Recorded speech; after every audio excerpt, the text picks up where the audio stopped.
You need to understand that you're building a business, very much like you're building a business in the real world. The important thing is consistency.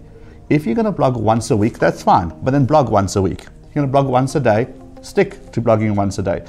There's lots of access to information that is available out there. People will come to you again and again and again as long as you're meeting their expectation. The second you're not, they'll absolutely will go elsewhere. So be authentic, be yourself, and be consistent. Nobody starts out being perfect. If I look at some of the original posting that I've done, you kind of cringe a little bit. But it's fine, because the whole point of the online world, and especially specifically with blogging, is it doesn't have to be perfect. It's not new age news reporting, which is fact-checked and commas and grammars. When you're writing a blog, especially when you're writing about your own business, people want to see the personality behind it. And therefore, if you're not 100%, that's absolutely fine. Also, each blog post doesn't have to be 3,000 words. You can do nice short posts, you can do lots of images, and that is absolutely acceptable. If you're doing a blog for your business, it's about bringing out the business's personality into this. It doesn't have to be absolutely 100% perfect, but it's got to be authentic. It's amazing how people think that they have a lot to say, but once you start writing down some topics, you actually discover that, hold on, a lot of them are overlapping. And maybe it's not that interesting to someone outside of your business. So the business plan comes into play. Start writing down your topics, understand what you want to blog for this week, and then see, is it a week? Is it once a week? Is it once a day? Have I got enough? And can I keep that up for the future?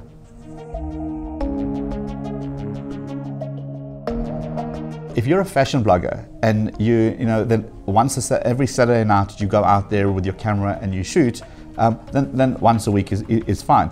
If you're in breaking news tech, then 4 or 5 articles a day is what you should be looking at. So it really depends on the subject itself.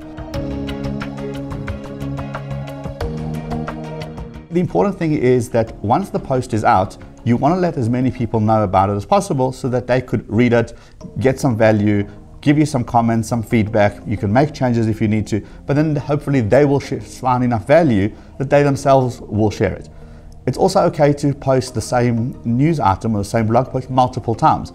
As long as you're changing it a little bit and you're not just copy and paste, for you to post it out on your Twitter timeline multiple times is absolutely fine. And then the final bit is the biggest tip that I can have of sharing your information on your blog is using your email signature.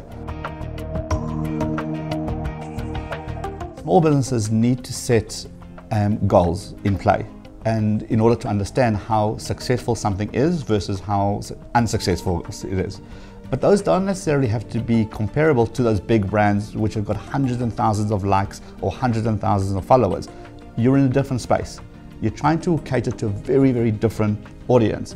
And therefore those measurement tools should not be following like the big brands are. You don't have the budget nor the resources or the people to manage those kind of campaigns. So it's about you. You as a business need to understand that what's more important, getting more likes or getting more people to buy your stuff. And depending on which ones you choose, those will be how you share. So if it's about getting people to buy more things, send out more coupons. Get people to insert a code that makes you be able to track back where these people came from, and therefore feed that channel even more. If you're about trying to grow a presence and trying to become the expert in your field, then it's not about trying to sell something, it's about trying to sell your brand. And therefore, the more likes, the more comments, those are more important to you. And once you understand what the end is, then you'll map out the path to get there. And it's got to be little steps. So if you're starting on today and you've got no followers at all, and you're tweeting to basically nobody, that's fine, because those will come. People want to be where other people are. So follow a lot of the big brands and a lot of the people that you kind of have been following. Follow them, ask them to follow back, engage with them. It's very easy to do that these days with social media. When people see that you're constantly having a conversation with an industry guru, they immediately assume, oh, you must be one too. And then they will follow you as well. Don't get discouraged when there's no stats on those beautifully crafted articles that you spend hours doing it. It is what it is.